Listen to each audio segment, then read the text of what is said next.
escribe la palabra migrante y la idea es que tiene que despedazar el texto para poder construir esta otra palabra.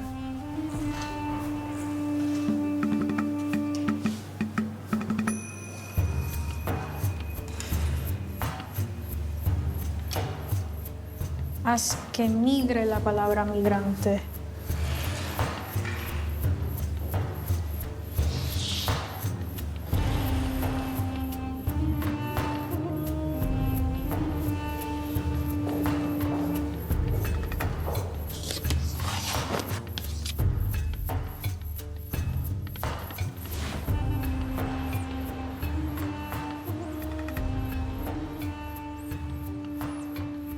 Crecí con una madre poeta que me enseñó mucho de lo que yo cargo ahora como una formación poética importante.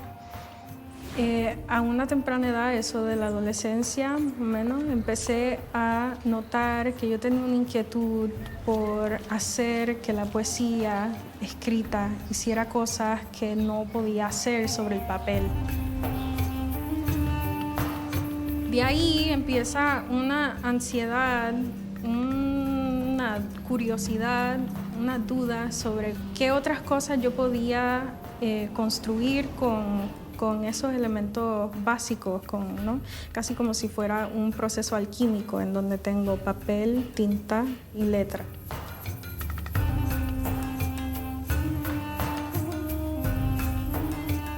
Yo trabajo con la letra, yo trabajo con su cosa como si ella ya estuviera completa, sin necesidad de que ella componga algo más amplio. Ella ya es todo lo que necesita ser.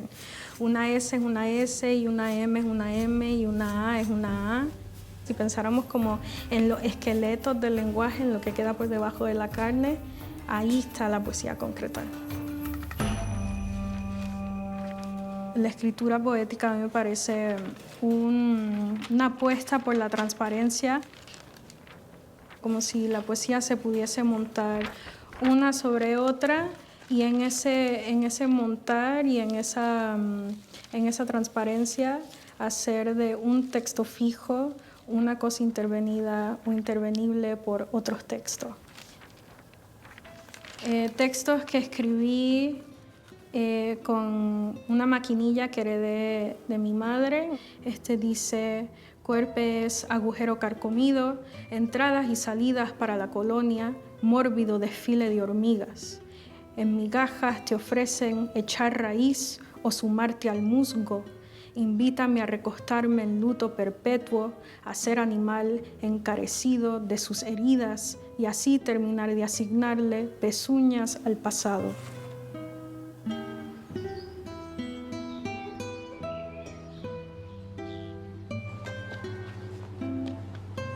El proceso de migrar está regado por mi práctica y es una pregunta central en todo lo que hago, no solo porque vengo de un legado familiar migrante, sino porque mis dos países, México y Puerto Rico, están afectados de una forma potente y constante por presiones exteriores y presiones imperialistas que nos obligan a tener que abandonar a nuestros seres queridos y nos obligan a tener que abandonar los territorios donde nosotros en algún momento nos imaginamos viviendo o nos imaginamos incluso llegando hasta el final de nuestros días. Alguien las trajo de Miami pequeñitas, empezaron a procrear y se ha convertido en bastante iguanas. La primera imagen que llegó para hablar de la experiencia de mi padre como migrante no era la iguana verde completa, sino la iguana verde a la mitad. A mí eso me parecía una metáfora para hablar sobre cómo la experiencia migratoria afecta el lenguaje y nuestra relación con el lenguaje. Voy haciendo una serie de intervenciones sonoras con pedazos de canciones que hacen alusión a la condición migratoria en el Caribe, pedazos de noticias en donde se habla de la invasión de la iguana verde en Puerto Rico, al no ser un animal endémico. Le hago una entrevista a mi padre sobre su proceso migratorio de México a Puerto Rico. Voy haciendo unas alusiones o un espejismo entre este animal extranjero que viene de Latinoamérica y termina en el Caribe desubicado, y cómo el Caribe reacciona a ese animal extranjero. A grandes rasgos, mis primeros años en Puerto Rico tuvieron de todo. Pues yo tenía que empezar a trabajar de manera inmediata, ¿no? Una vez recibí el permiso de residente. En la época en que yo llegué coincidió con una época de recesión económica. Hasta ahora, las artes visuales, el arte contemporáneo, para mí, de donde vengo, de Puerto Rico, ha sido una forma de mantenerme vivo, o sea, de crear un espacio para mí y crear un espacio con otra gente que yo amo. Entonces, es nuestra forma de estar en contacto con otros en nuestro país, y es nuestra forma de estar en contacto con el resto del Caribe, nuestra forma de estar en contacto con Latinoamérica.